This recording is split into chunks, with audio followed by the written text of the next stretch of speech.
As Christopher Laverty wrote, it is tricky to ascertain exactly why Travis Banton is not a more renowned name in the costume design archives, possibly because his most prolific era, the 30s, involved a considerable amount of churned-out studio quickies, which, unless they featured a major star, have not been remastered or re-released for contemporary audiences.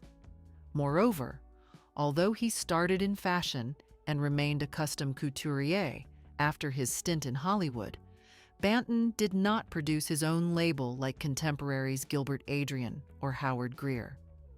Whatever the reason, his skills were recognized as among the best in the business. Banton's first film for Paramount Pictures was The Dressmaker from Paris, 1925. He was the dressmaker from Paris.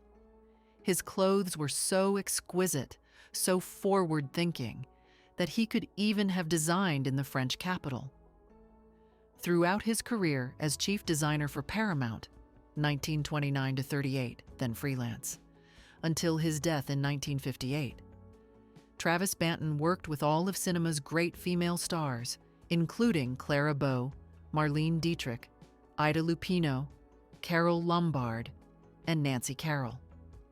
Despite considerable studio backing, Banton struggled to deal with the diva attitude exhibited by the more bankable actresses. Carroll unleashed a torrent of abuse and tears over a black lace gown Banton had made for The Dance of Life, 1929. Her director Edward Sutherland describing it as unwearable. Indeed, the dress was unwearable because she had it on backwards. This sort of self-indulgent behavior was tolerated, with Carroll especially known for being one of the most demanding divas who ever lived. But Banton was still revered among those with whom he collaborated. Edith Head, the most famous costume designer of all time, was an assistant to Banton at Paramount and paid tribute to his astounding ability to drive and inspire those around him. Banton's style was all opulence, generally draped gowns cut on the bias in only the most lustrous fabrics. His movies were expensive, but they looked far more so. Banton had been an apprentice dressmaker for New York boutique Madame Francis, and this is what Hollywood hired him for: dresses, coats, hats, and scarves so extravagantly beautiful that in real life they could only ever exist for the chosen few.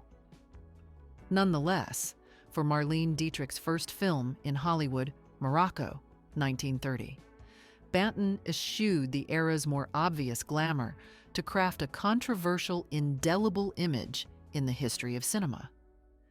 Dietrich plays nightclub singer Amy Jolly, seen for only the second time wearing white tie formal attire for men: black tailcoat, black trousers, white wing collar shirt, white dress waistcoat with white bow tie, white silk pocket square, and black top hat. Dietrich also sports a top hat in The Blue Angel, 1930, generally regarded as her breakthrough movie. This ensemble was frequently seen in gentlemen's evening wear before adoption of the then semi-formal and now formal tuxedo jacket. Of course, this outfit would not be worn by women, even a risque entertainer such as Amy. Moreover, Amy actually kisses another woman while performing. It was an awkward attraction for those who defined sexuality via strict adherence to gender models.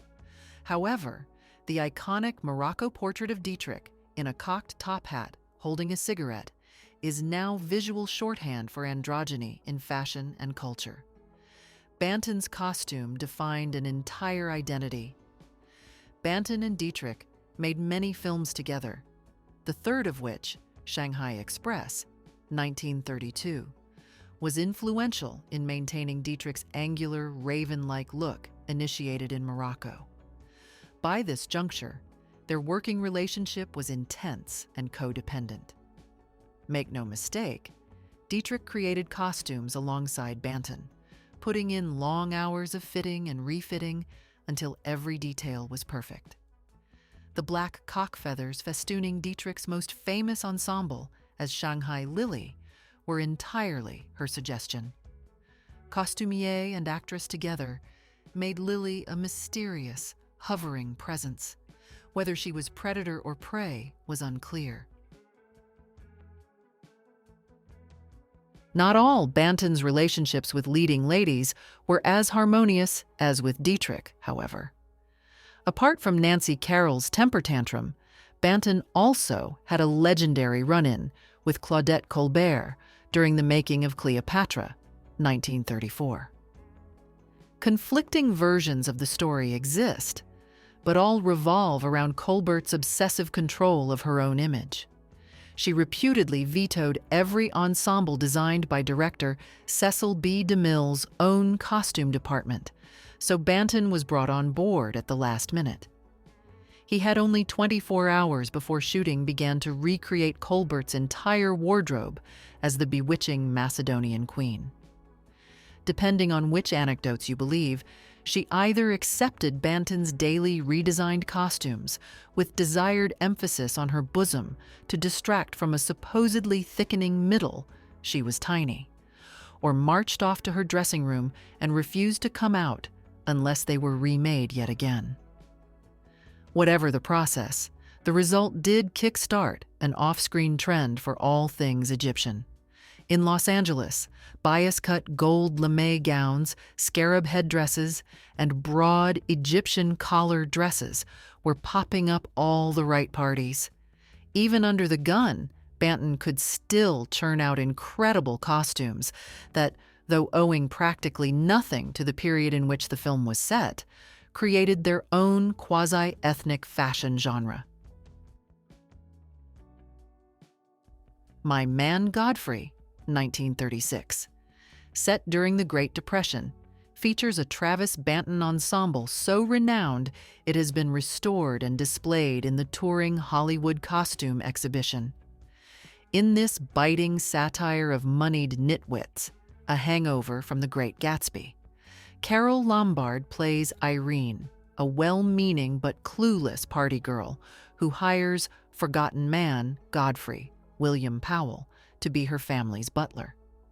Banton designed exclusively for Lombard, with his assistant Edith Head likely providing costumes for the rest of the female cast, with particular attention paid to seductive Viper Cornelia, Gail Patrick, Irene's sister.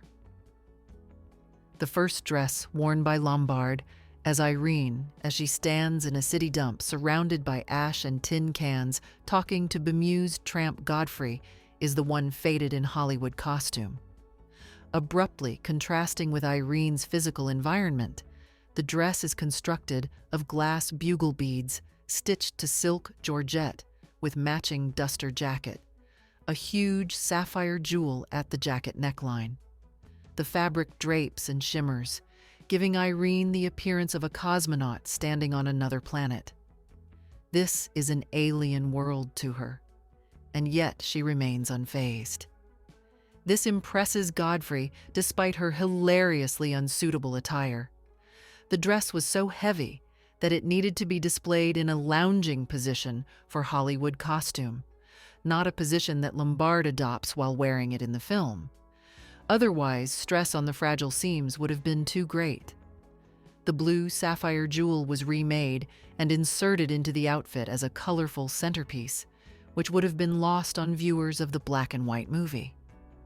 Irene is light to her sister Cornelia's dark at this point, a differentiation that shifts via costume as the story moves forward.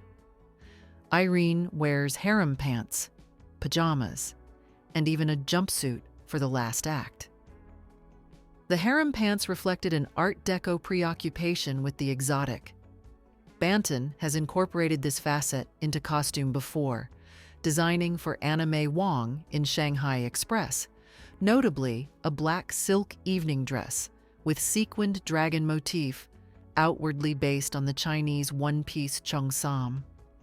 When Travis Banton left Paramount to return to fashion design, he continued to create spectacular gowns for the privileged few, used to create the real-life cast of Man Godfrey.